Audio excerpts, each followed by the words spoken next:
오늘은 제가 또 굉장히 오늘 아주 소담소담에 적합하다 싶은 단어가 있어서 아주 반가운 마음으로 요거 아주 이번 주 날로 먹겠다 싶어서 가져왔습니다. 오늘의 단어는 자화자찬입니다. 자화자찬. 네. 생각보다 친근한 단어 갖고 오셨어요. 네. 친근해요? 네. 요 며칠 또 언론에서 많이 보이고 들렸죠. 네. 자화자찬을 언론이 많이 썼어요? 이게 인용했죠. 대통령의 말 중에서 그런 거는 자화자찬이라서 하지 않겠다라고 얘기했다. 뭐 이런 이렇게 얘기했다라는 걸 인용했어요. 그러니까 두 다리를 건너서 온 거죠. 자아도취, 자화자찬 다 비슷한 말인데 그 말의 정도는 어떤 게 제일 셉니까, 교수님? 자아도취가 제일 세겠죠. 자기한테 취해 있는 거니까. 그러니까 자화자찬은 행위를 말하는 거고 행위. 네. 자아도취는 상태를 말하는 거죠. 그러네. 형용사네. 그리고 자뻑은 행위하고 상태 두 가지에 다 해당하고요. 그럼 자뻑이 제일 심한 거 아니에요? 그러니까 자뻑을 자뻑했다 뭐라든가 이런 식의 표현도 쓰기도 하니까 그건 이제 비속어니까. 그렇죠. 자화자찬과 자아도취는 이제 그냥 한자어고요. 상태냐 아니면 행위냐이기 때문에 등급으로 나누기 좀 그렇고요. 근데 굳이 말하면 자화자찬하는 행위를 많이 하는 사람이 자아도취 상태에 있는 거죠. 그러면 행위는 단속적일 수 있지만 다시 말하면 할 수도 있고 안 할 수도 있지만 그렇죠. 자아도취는 빠지는 순간 계속하게 되는 거거든. 그렇죠. 그러니까 굳이 말하면 더 자아도취가 높은 상태지. 자아도취에 빠져 있는 인간은 보통 이제 두 가지 경우로 나뉠 수가 있겠는데 제 경험상 첫 번째 경우는 내가 여기서 잘난 척이라도 하지 않으면 정말 할 게 없겠다라고 판단이 들어서 하는 경우와 두 번째가 전 좀 더 위험한 인간이라고 보는데 내가 정말 스스로 너무 잘난 거야. 내가 잘나서 막 견딜 수가 없어. 그래서 막 주변 사람들한테 막 얘기를 하는 거죠. 내가 너무 잘났는데 사람들이 내가 잘난 거에 대해서 얘기를 안 해줘. 그러니까 내가 답답해서 내가 막 말을 하고 다니는 거야. 전 이 상태에 넘어가게 되면 거의 이제 구제가 어렵다라고 보는데. 근데 정말 잘난 사람일 경우에 주변에서 그렇게 칭찬 안 해줄 리가 없는데. 그렇죠. 그런 사람은 그렇게 생각하는 사람은 사실은 잘나지 않았을 가능성이 높은 거 아니에요? 주변에서 아무 말도 안 하는 거. 그러니까 그런 사람들은 이렇게 생각해.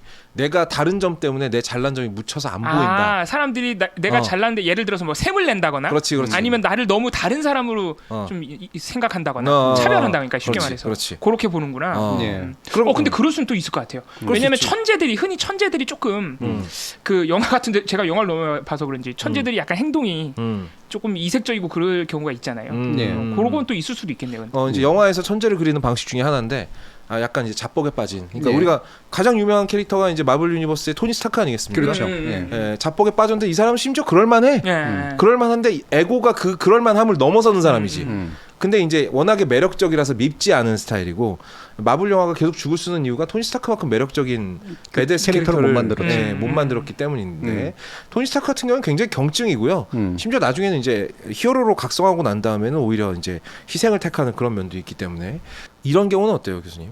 아무도 그걸 인정을 안 해주는데 떠들고 다니는 경우 있잖아요.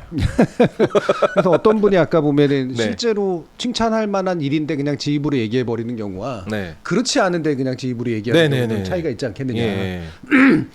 두 번째가 훨씬 더 심각한 경우죠. 완전 심각하죠. 그러니까 첫 번째 경우는 예의가 없어서 재수 없는 거고요. 그러니까 괜찮은데 그럴만한데 지 입으로 얘기하니까 인간미가 없고 예의가 없어 보이니까 짜증나는 거지. 근데 그럴만하지 않은데 지 입으로 얘기해 버렸다는 최악이 되는 거죠. 꼴사납죠 이제. 그러니까 그거는 객관적인 인지가 전혀 안 된다는 얘기니까.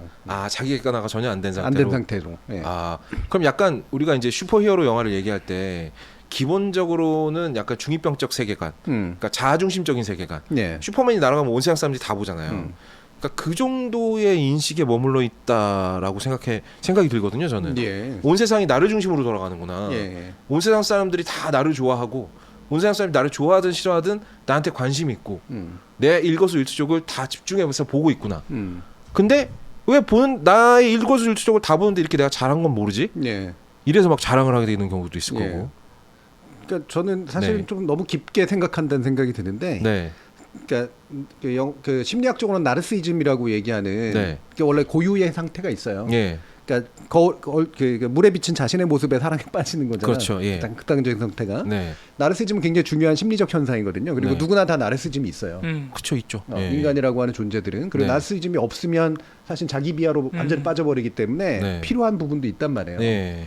근데 이런 자연스럽게 나오는 그런 방식으로서의 자화자찬이 아니라 저는 자화자찬의 상당 부분은 예의 없음의 한 종류라고 생각을 하거든요. 와, 심지어 그러면 그것도 스스로는 착각을 할 가능성이 높겠네요. 그렇죠. 그러니까 그러니까 이게 더 좀 안 좋은 게 뭐냐면 네. 자아도취는 인정할 수 있다고.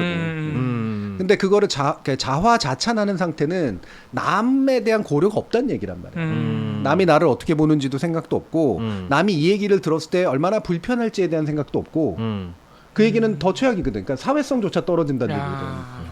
그러네. 예의나 범절이라고 하는 거는 다른 게 아니라 남에 대한 배려예요. 제가 예전에 언박싱에서 한번 얘기한 적이 있는데 네. 같이 살기 위해서 필요한 일종의 프로토콜이거든. 그게 바로 지난번에 의전 얘기했지만. 네네네네. 근데 자화자찬은 대표적으로 그 프로토콜을 망치는 행위에 해당하거든요. 네. 비록 칭찬할 만한 일이라도 기분 나쁠 뿐더러 네. 특히나 칭찬할 만한 일이 아닌데 그러고 있으면 너무나 안 좋은 그치. 상태에 빠지잖아. 남들이 어떻게 대응하겠어. 근데 그걸 할 수 있는 상태가 어떤 상태일까? 권력자. 그렇죠. 네. 그게 그래서 최악이라는 거야. 권력을 가지고 있으면 남들의 배려나 이런 거 싸그리 다 무시하고 나만 좋고 즐거울 수가 있는 거지. 다른 사람 다 괴롭게 하면서. 그러니까 평범한 사람들 안에서는 네. 그나마 예의 없음 정도로 끝날 수도 있는 그렇죠. 문제인데 예, 예. 이게 권력자에게 가면은 권력의 폭력적인 행사, 또는 그렇죠, 권력 그렇죠. 남용이 될 수도 있겠네요. 예. 예전에 그 뭐지 어떤 일본 만화가가 그랬는데, 그러니까 신분제 사회는 소수의 세디스트들과 다수의 매저키스트들이 만든다. 그러니까 보통 권력자가 그렇게 하면은 다른 존재들은 이걸 견제를 해줘야 될 거 아니겠습니까? 예. 당신 그렇게 예의 없게 굴면 안 되고, 당신이 행한 일 생각보다 그렇게 잘한 거 아니고 제발 정신 좀 차려라. 예전에는 언론들이 이 역할을 해줬거든요. 예. 사실 좀 오버해서 했죠. 예. 필요한 것보다 더. 예. 오히려 저는 그때는 지적하는 사람들이 예의가 없다라고 느꼈어요. 예.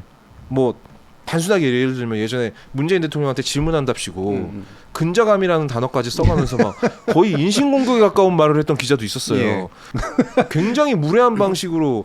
근데 이게 이제 말하는 쪽에서는 이렇게 할 수 있잖아요. 저 사람이 정신을 쉽사리 안 차리니까 내가 좀 센 말을 썼다라고 예. 말할 수도 있잖아요. 그렇죠. 네. 어쨌든 그러면 교정시키겠다는 의지는 있었다는 거 아니겠습니까? 예. 예. 근데 지금 왜 안 그러냐 이제 이런 예. 거지. 지금은 아예 멸종됐어. 아무도 그런 얘기를 안 해요. 근데 저는 이 부분을 먼저 좀 짚었으면 좋겠는데 네. 어느 정도 요즘은 자기 홍보라 그러잖아요. 자기 PR. 네. 그렇죠. 자기 PR 같은 게 일반화돼 있고 여러분들도 음. 자소설 쓰면서 수많은 그런 상황들 느껴봤을 엄청난 거란 거짓말을 말이에요. 하죠. 그리고 요즘은 이제 자기 홍보를 잘 못하면 네. 망하죠. 이게 너무 가진 게 없어서 그런 건가? 그러니까 과도한 겸손은 외려 이제 뭐랄까 좀 약점이 돼버리고 마는 그런 시대도 있긴 하잖아요. 네. 이른바 스펙 싸움 같은 것들이 되면서 그렇죠. 그래서 적절한 자기 홍보가 일상화돼 있는 시대이긴 하고 네. 정치인 같은 그런 케이스들일수록 정치인들이 전형적인 나르시시스트들이거든요. 원래. 그럼요. 예, 심리학적으로 보면 나르시시스트들이 정치가가 많이 돼요. 예, 그 되게 중요한 일종의 덕성인데 저는 그래서 교수님 소양이라고 볼 수 있는데 교수님 끝까지 정치 안 할 거라고 생각해요. 나르시즘이 없으면 네. 정치 못 합니다. 네. 근데 중요한 거는 그 정치인들이 그래서 그 정도의 어떤 것들 제가 아까도 얘기했지만 자아도취는 인정할 수 있는데 정치인으로서 하지 말아야 될 것 중에 하나는 저기 시민들하고 소통하는 과정에서 기분 나쁘게 만들어주면 안 되는 거잖아요. 네, 그렇죠. 네. 이거는 반대 성향이란 말이에요. 그 눈치가 없는 건 정치적으로 굉장히 끔찍한 일이거든요. 감각이 없는 거죠. 예. 네. 그러면 대통령이나 정치인들이 자화자찬할 수 있는 상황, 이를테면 용납 가능한 어느 정도의 자기 PR 상황이라는 게 어떤 상황일까? 또는 어떤 형식을 갖췄을 때 그게 예의에서 벗어나지 않으면서 용인 가능한 상태가 될까? 그거를 저는 두 분께 질문하고 싶어요. 그런 상태가 있느냐 정치인 권력자에게. 그렇죠. 그런 그런 상태가 당연히 있다고 생각하고 어떻게 하면 그게 용인이 될 수 있을까? 기본적으로 선거에서는 그게 용인이 되지 않을까요? 선거에서는 내가 지금까지 이렇게 잘해왔습니다. 엄청나게 홍보해야 되잖아요. 그래야 뽑아줄 거 아니야. 네. 일단 이거 요건을 말해보자면 용인보다는 효과가 있어야 될 거 아니에요. 그게. 그 효과라면 일단 그래서 정치인들이 목숨 걸고 자기 재임 기간에 눈에 보이는 뭔가를 만들려고 하는 거잖아요. 내가 자화자찬을 하더라도 그 자화자찬의 근거가 되어줄 수 있는 뭔가를 계속 진짜 눈에 핏대를 세우고 뭔가를 만들려고 하지 않습니까? 예. 그러려면 일단 눈에 보이는 성과 혹은 이게 완전히 팩트로 증명할 수 있는 드러난 성과가 있어야 되겠죠. 네. 그리고 그걸 너무 노골적이지 않은 방식으로 이야기해야 될 것 같아요. 네, 일단 성과가 중요하다. 객관적인 성과. 네. 오케이, 그건 좋고. 네. 그럼 너무 노골적이지 않은 건 어떤 걸까? 그러니까 이런 거죠. 여러분, 이거 누가 만들었습니까? 이거 제가 만들었습니다. 이런 식으로 말하는 것보다 이렇게 말하는 거죠. 여러분, 뭐 가령 내가 다리를 놨어. 뭐 여기서 여기로 출퇴근하시는 분 계세요? 다리 어떻게 쓸만하십니까?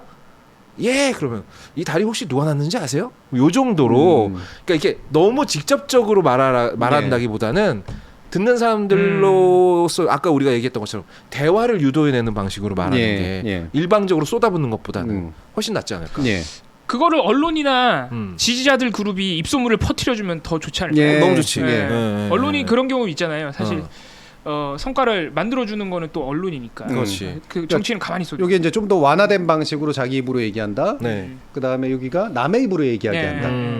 그럼 혹시 댓글 부대 같은 거? 댓글 부대도 이용된. 우리가 이건 확인된 사실이니까 실제로 그런 이용되는 경우가 있잖아요.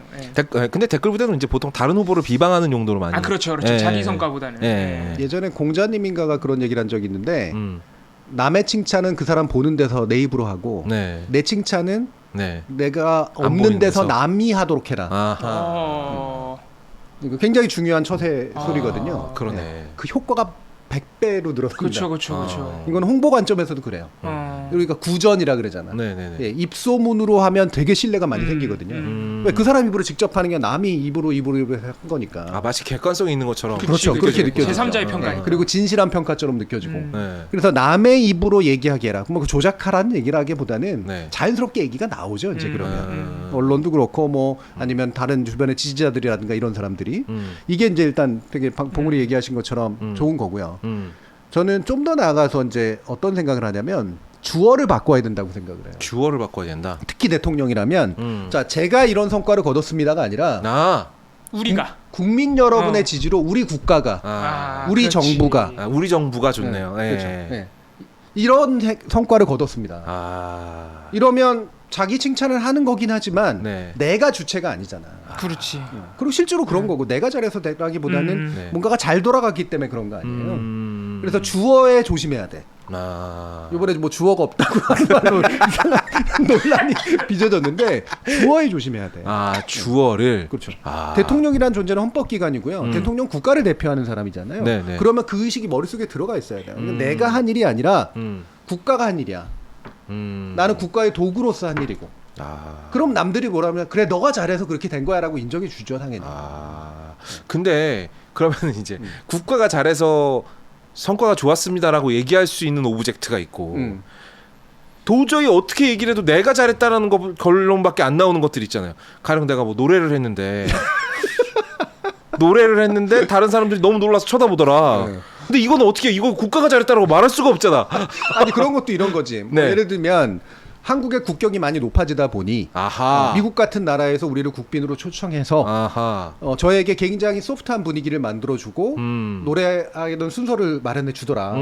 준비도 안 됐는데 저는 거기서 우리나라의 힘을 느꼈다.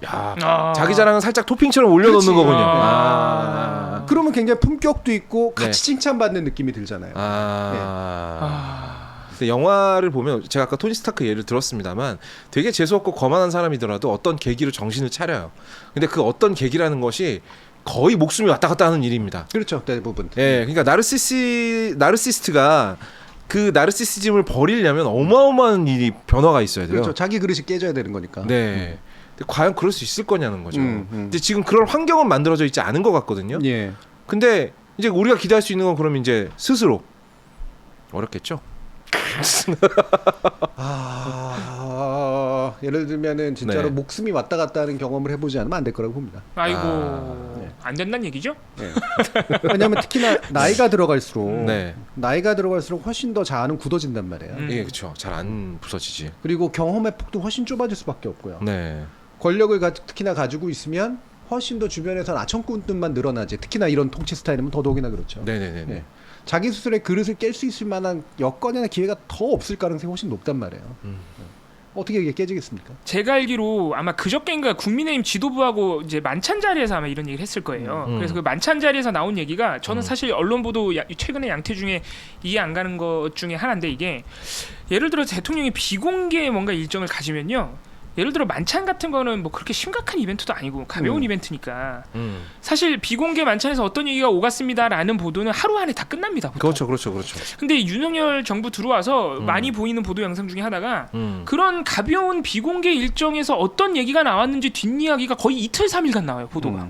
그것도 사실 너무 이상하다고 보는데 네. 그런 보도 중에 하나였던 걸 기억나요. 제가 아마 대통령이 그 자리에서 아마 그 싸이공 가수가 웃었다, 놀랬다 이런 얘기를 했을 텐데 제가 볼 때는 그게 그렇게 가벼운 자리라고 해도 심지어는 자기와 가까운 이제 지도부 국민의힘 지도부라고 해도 그런 발언을 나온다는 말을 자연스럽게 우리가 말하는 자화자찬한다는 것은 굉장히 조금 이상하긴 하죠. 새로운 경기죠. 그죠? 왜냐면 아무리 친해도 그런 정도로 자화자찬을 하나 나에 대입해서 생각을 해보면 안 그랬던 것 같다는 느낌이 들어요. 그리고 기자간담회와 그 국민의힘 수뇌부와의 만남 자리를 보면은요.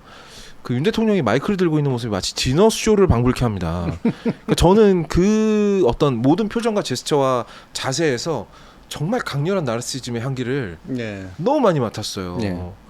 그래서 걱정이 돼서 하는 얘기입니다. 그래서 자화자찬 안 한다고 해놓고 자화자찬을 하는 건 무슨 경우입니까? 고도의 자화자찬이죠.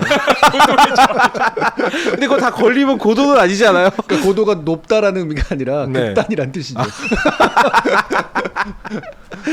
아니 그러니까 나는 그러니까 처음에 대통령이 그렇게 말씀하신 거 있지 않습니까? 막 보도자료 돌리고 이러는 거는 그런 자화자찬을 하는 게 아니야. 난 이것조차 자화자찬이라고 생각해요. 그렇죠. 그리고 그거는 기본적으로 일단 사실이 좀 아닙니다. 이미 그런 그 자화자찬식 행사가 몇 번 있었어요 이미.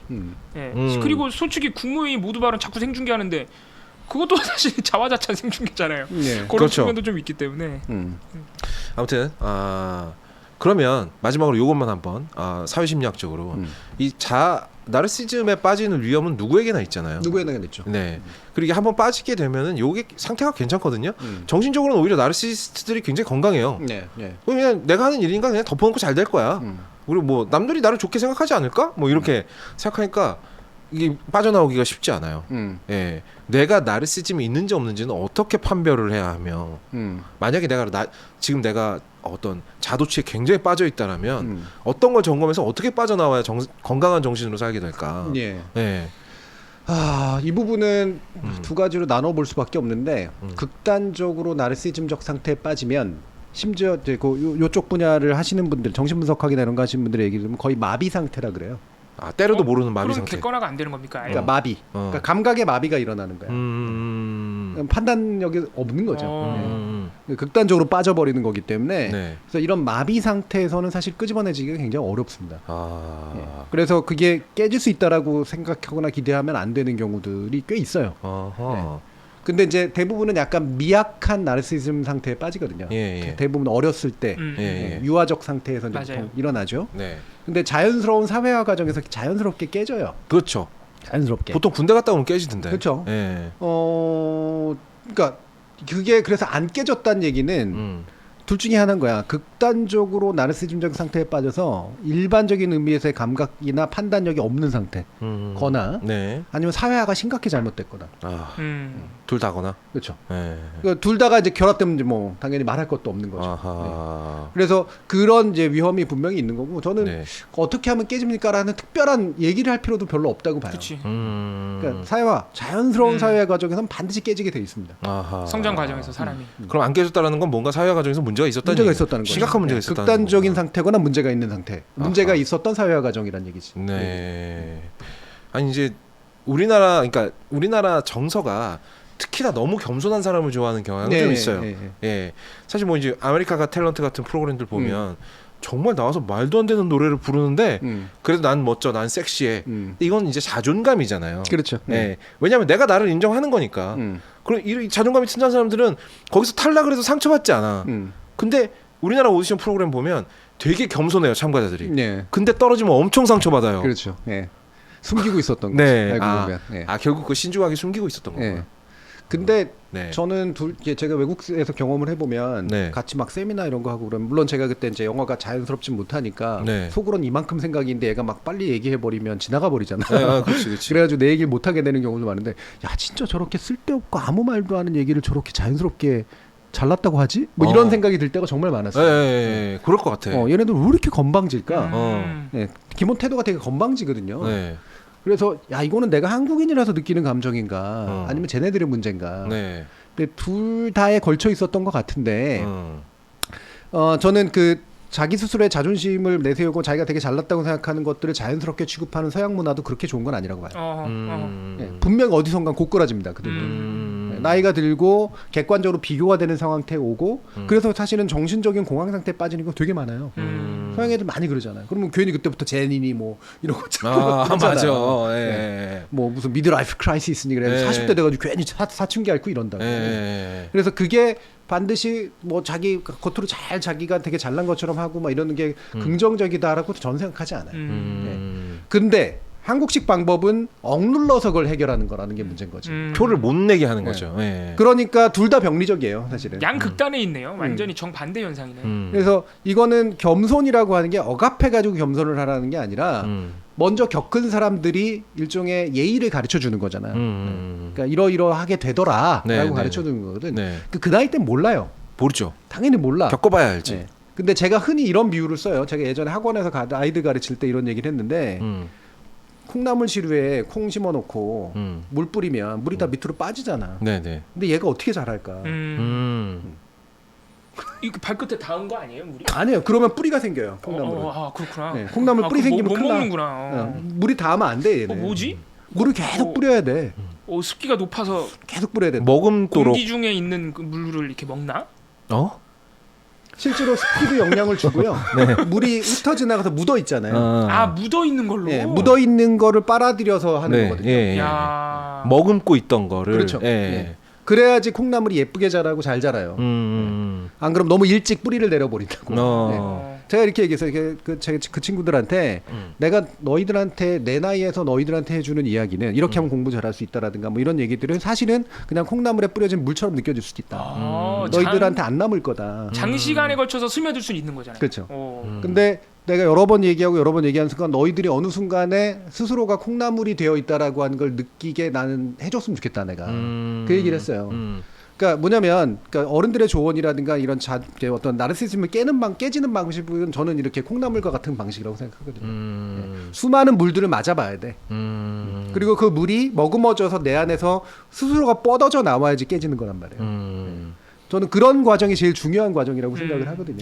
근데 이걸 이제 머금은 걸 소화하는 시간이 분명히 필요할 거라고 생각이 되는데 그게 문제인 게 우리 아이들이 그럴 시간이 없거든. 나에 대해서 생각할 시간이 없어. 그렇죠. 독일에서는 정규 교육 과정에 철학이 있다면서요. 그 철학 시간만큼은 그냥 생각하는 시간이지 않습니까? 그렇죠. 철학 시간만큼은 이런 거 안 쳐다보고 내려놓고 나에 대해서 생각해보고 세상과 나의 관계에 대해서 생각해보고 내가 어느 정도 역할을 하는 사람이지 나는 어느 정도의 인간이야? 라는 걸 한번 스스로 고찰해보는 시간이 있으면 훨씬 더 유리할 거 아니겠어요? 그렇죠. 이게 사고 실험인 건데, 그러니까 사유의 힘이 그래서 중요한 거예요. 사유를 한다고 해서 경험이 없으면 내게 되긴 힘들어. 저는 경험주의자예요. 아무리 저도요. 이상주의자라도 경험이 있어야만 가능해. 하지만 그 경험이 최대한 짧은 기간에 최대한 깊이 들어오려면 사유가 있어야 돼. 그러니까 사유에 바탕을 두지 않으면 경험은 굉장히 천박해져요. 경험이 전부가 돼버리거든. 그런 사람들이 꼭 이제 내가 살면서 지금까지 본 놈 중에 말이야 뭐 이러면서 어디 전라도 놈들 치고 뭐 이렇게 나오는 거잖아요. 그래서 이제 뭐 칸트가 이제 경험주의하고 그 이상주의나 이런 것들은 합리론 이런 것 독일식 관념론을 합치면서 한 얘기가 바로 그건거든. 칸트 또 오랜만에 뵙네요. 그러니까 관념이나 사유에 의해서 인도되지 않은 경험은 굉장히 부박하고 되게 얇아지고 경험 없이 사유만으로 되게 되면 되게 헛것이 돼버린다 이런 표현을 썼거든요. 실제로 저는 그 말은 굉장히 올바른 말이라고 보거든요. 그러려면은 건강한 정신을 가진 건강하고 겸손한 정신을 가진 인간이 되기 위해서는 사유와 경험이 합쳐져야 되는데 그렇죠. 이것도 쉬운 일 아니겠습니까? 그럼요. 대부분 사람들은 둘 중에 하나만 갖고 있고 둘 중에 하나만 믿거든요. 그렇죠. 공부만 너무 많이 하거나 아니면 진짜로 경험만 많이 했거나 보통은 살다 보면 그렇게 되는 경우가 많으니까. 공부에 컴플렉스 있는 사람은 자기의 경험을 내세우고 경험에 컴플렉스 있는 사람은 공부를 내세우거든. 저는 사람에게 등급이 있다고 생각하진 않거든요. 사람은 평등하다고 믿고 있고 네네. 실제로도 저는 그런 것 같아요. 예. 근데 사람의 격에는 등급이 있습니다. 이거는 있죠. 되게 이제 동어반복적인 이야기이긴 합니다만 제가 의도적으로 설치한 네. 격이라는 건 분명히 있어요. 누구나 느끼는 격이 있어요. 격이라고 하는 것들을 본능적으로 느끼지 않으면 우리가 소위 말하는 품격을 만들어내지 못합니다. 맞아요. 예, 격이 있어요. 사람들은 그 격을 가지고 평가합니다. 격에는 당연히 등급이 있어요.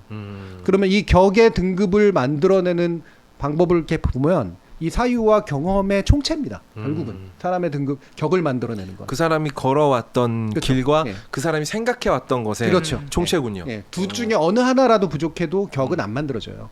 이 격을 만드는 것조차 쉬운 일이 아니에요. 그럼요. 예. 심지어 근데 격이 높은 사람이 되는 일은 더 어렵겠죠. 더 어렵죠. 나이 들었다고 해가지고 네.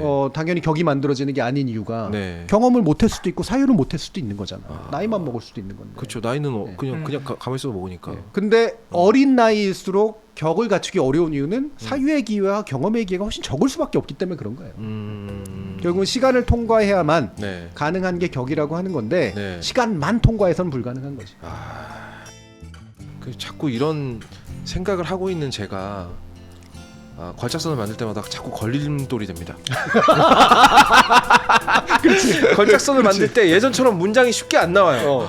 자꾸 여러 가지 단계를 거쳐서 나온단 말이에요. 교수님 어떻게 할 겁니까 이거? 사유가 깊어져서 그런 거잖아요. 그러니까요. 그래서 요새 재밌어요. 좋아요. 엄청 그래? 퀄리티가 높아졌어요. 남의 일이라고 네. 쉽게 얘기하기는 내가 만드는 건 아니고 난 보기만 하면 되니까.